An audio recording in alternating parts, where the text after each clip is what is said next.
I'm Scott. Welcome back to Canard Boulevard. This is going to be a short video, and it is the solution, I think, to my brake issues coming up.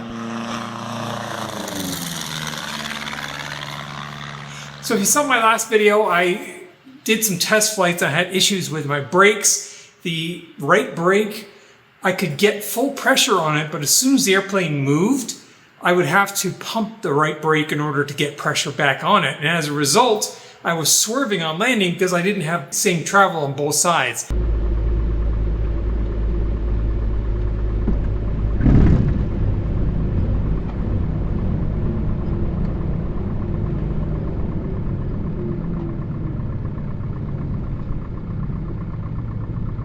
I had a ton of suggestions on that video as to what the problem might be.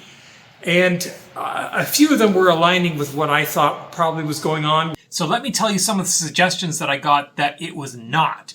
So I got somebody that said the master cylinders are unbalanced. Well, probably not. The master cylinders are identical and they were both just rebuilt by me. So they're fresh and good. The amount of pressure coming out of them is equal.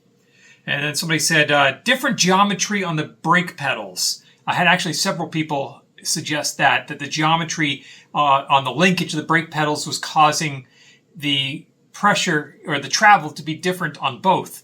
And the reason why it couldn't be that, A, is because the geometry hasn't changed from before when they were fine, and B, I have a parking brake valve in the system, and when I turn that parking brake valve on and I press both pedals, they're both equal, they're both rock solid, which says the problem is not at the master cylinders or anywhere from the master cylinders to the parking brake valve. Because the problem only occurs when the parking brake valve is open, that means the problem is isolated to something beyond that. So in between the parking brake and the brake calipers themselves. All right, somebody says the problem is the difference in the length of brake lines. First off, the difference between the left and right is only about 8 inches. It's inconsequential. And secondly, that doesn't explain why the brakes are perfect until the airplane moves. And as soon as when the airplane moves, that now the right brake has extra travel before it takes effect. When I pump it up, or if I've just bled it, both brakes are perfectly solid and they work perfectly. Only when the airplane moves, after it's moved, now the right brake has that extra travel. So that's not going to be explained by difference in brake lines. Somebody else said brake fluid on the rotor. Again, that means that it wouldn't work properly when it's at rest. It also means that I wouldn't have braking power on the runway. The problem wasn't that I didn't have brake on the right side. It was just that I had a lot of travel before I got braking force on the right side. Once I got to the travel there, I had tons of braking ability on the right brake, or else I wouldn't have been flying the airplane. The braking ability on both sides was definitely where it should be. I just had all that extra travel, which made it difficult to balance. Improperly glazed and conditioned pads. No, I definitely did the conditioning of those equally. And if it wasn't conditioned properly, then I would not have that braking ability that I had on both brakes, even when I had the full travel on the right side. Somebody said air still in the lines. I definitely not that. A couple people said the problem is that your left brake is just too good. Well, no. Somebody said maybe the wheel pant bracket is interfering with caliper travel, which is probably a good guess.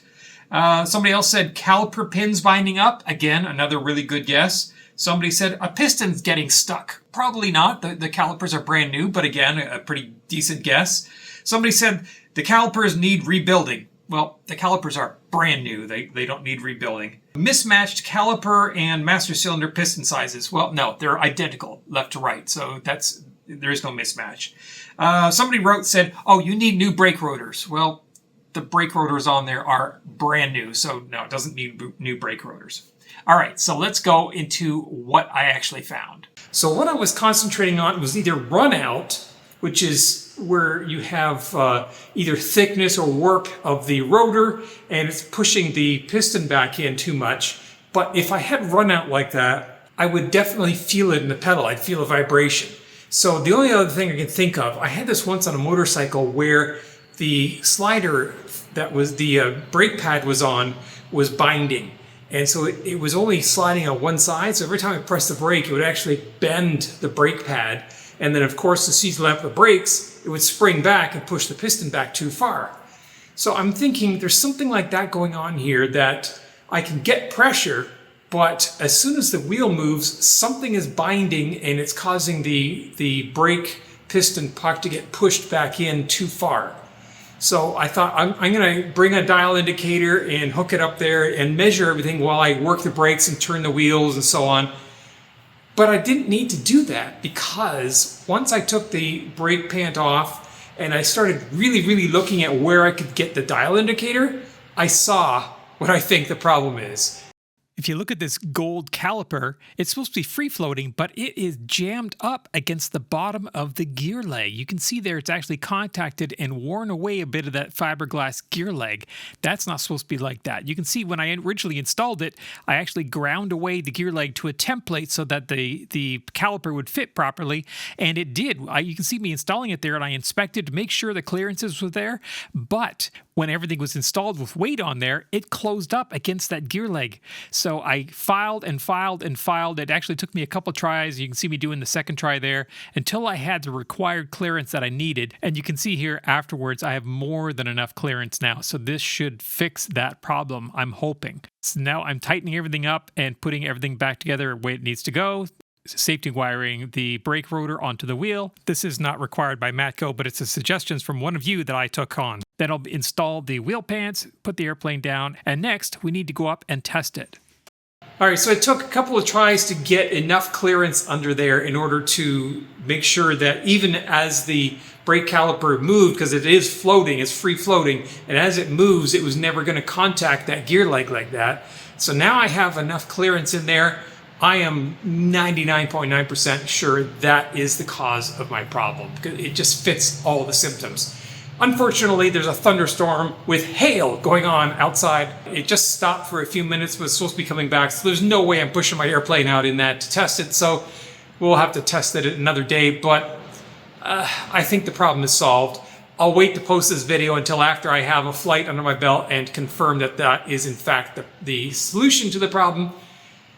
Fingers crossed. So here I am doing an approach into Brook Neal Airport in Virginia on a fairly gusty day, and I'm going to plant it down here pretty solidly.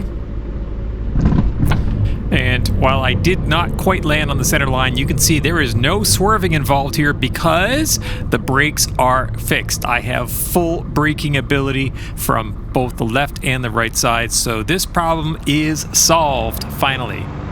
If you have any other comments or suggestions you'd like to make, please do so in the comment section below this video. And if you do like this type of video, you want to see more like it, please don't hesitate to like and subscribe to this channel. It really helps me out when you do that. All right, that's it for this video. Thanks for watching.